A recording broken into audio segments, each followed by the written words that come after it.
আসসালামু আলাইকুম। এটা দুঃখের কথা, দুঃখের প্লাস হাসিরও। প্রতিদিন তো সকালে উঠে ফ্রেশ যখন হই তখন যাই বড়ই গাছের কাছে বড়ই খাইতে। তা আজকেও যখন ব্রাশ করতেছিলাম তখন ভাবতেছি যে বড়ই তো নাই বেশি, দুই একটা আছে। তো যাই দেখি যে যাই দেখবো যে দুই একটা পাকছে কিনা। আল্লাহ, তাদের রোজা ভুলে গেছিলাম। আলহামদুলিল্লাহ,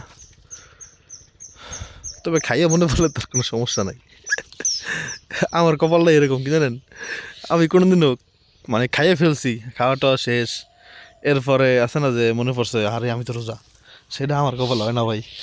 আমার খাইতে যাওয়ার আগেই মনে পড়ে যায়।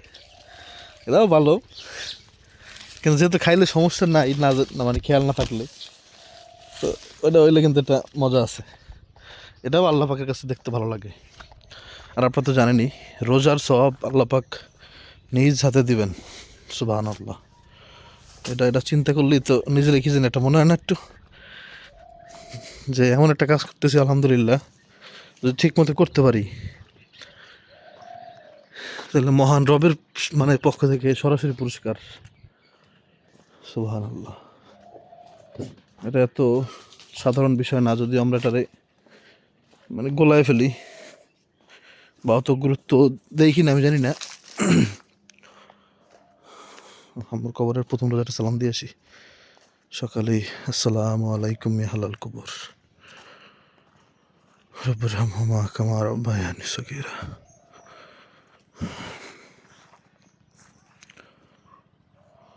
আল্লাহ,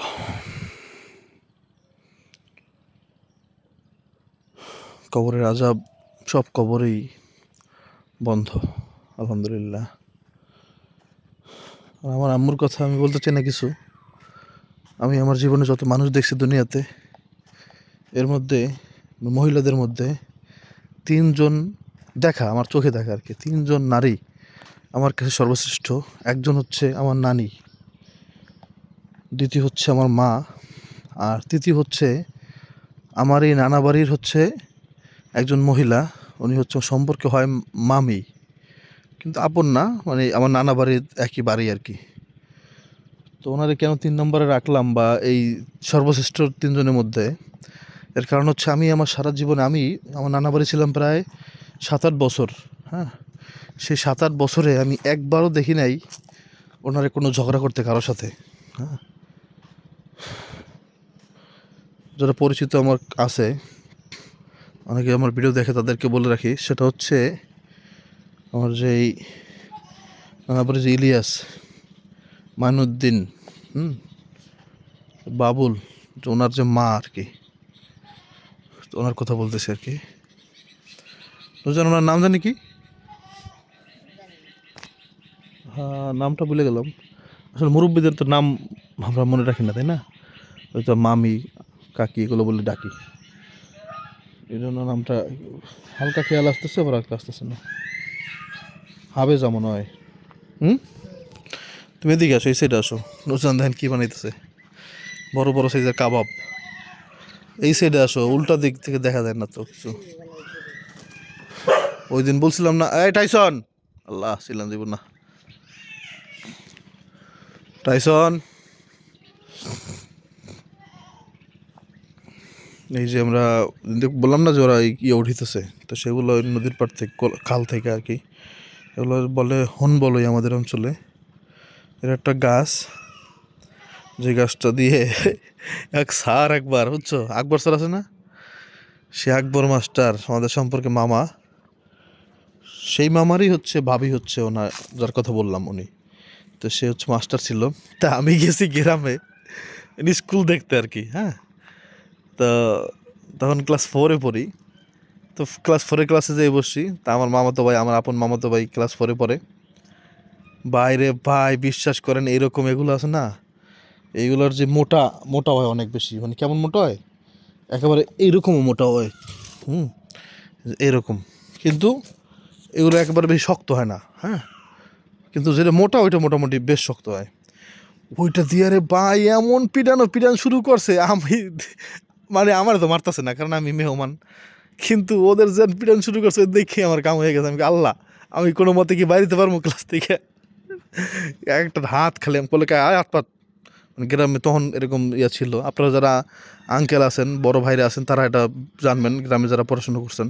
গ্রামে না, সব জায়গায় এই মাইকটা দিছে। ওরে বাইরে বাই আঙ্গুল এরম করে লাভাই খালি আঙ্গুল এরম করে স্যার স্যার স্যার আর করবো না, স্যার আর করবো না। মাইর যে আমি খাই না স্কুলে তা না, কিন্তু ওইরকম বড় মোটা লাড্ডু পারি খাইনি আর কি।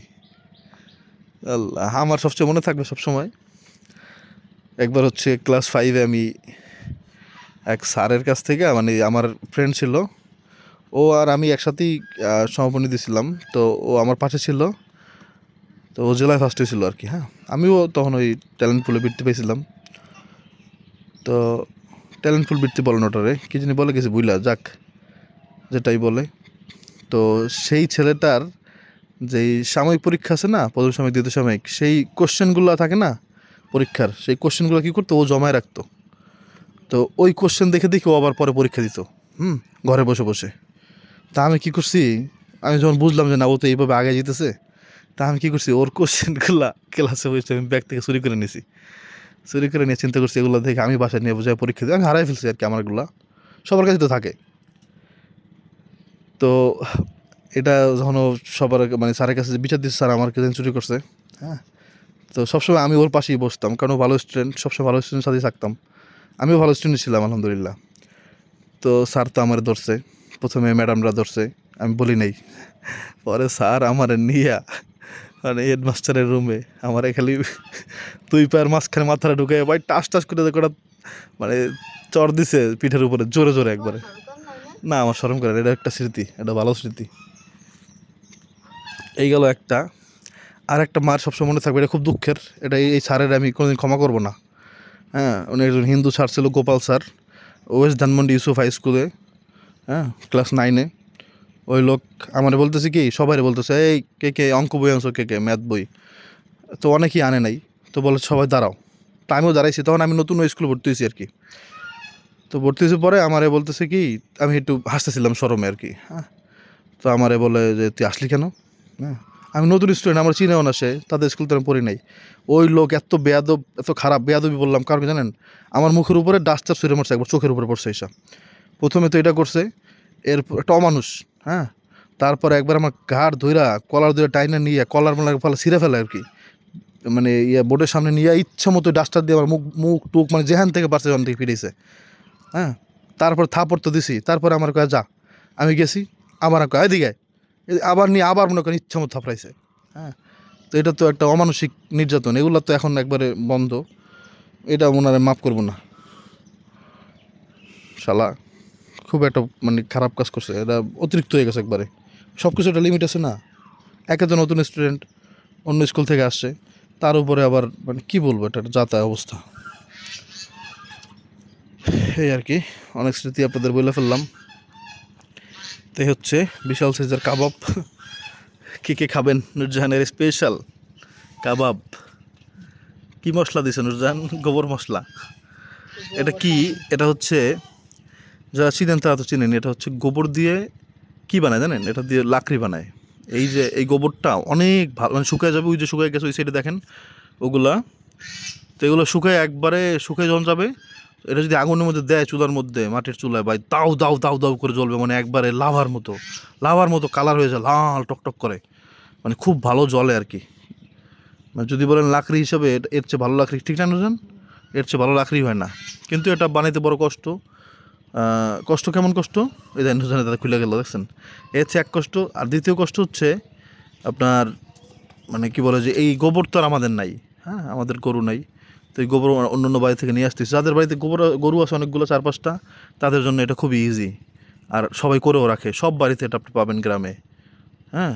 আপনি গ্রামে কিন্তু গ্যাসে কেউ রান্না করে না। নুরজাহান যে বানাইছে না, মনে করেন না যেগুলো সব নুরজাহান বানাইছে, হ্যাঁ। নুরজাহান আম্মু বানাই দিছে, নুরজাহান বানাইলে হয় না মনে হয় বেশি একটা। পারো না তুমি? তো হয় না কি লিগা, নরমের একটা ব্যাপার আছে, মানে একটু, হ্যাঁ, এটা আগেরটা নরম ছিল না একটু, তো ধরে নাই আর কি। তো এটা ধরছে কিন্তু দেখছেন।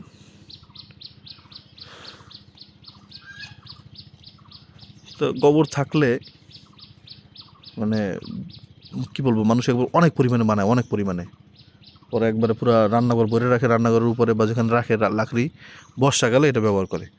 কারণ বর্ষাকালে মানে ওই, হ্যাঁ, গ্রামে লাকড়ি পাওয়া যায় না, কারণ সব তো বেঁচে থাকে, এই জন্য আর কি।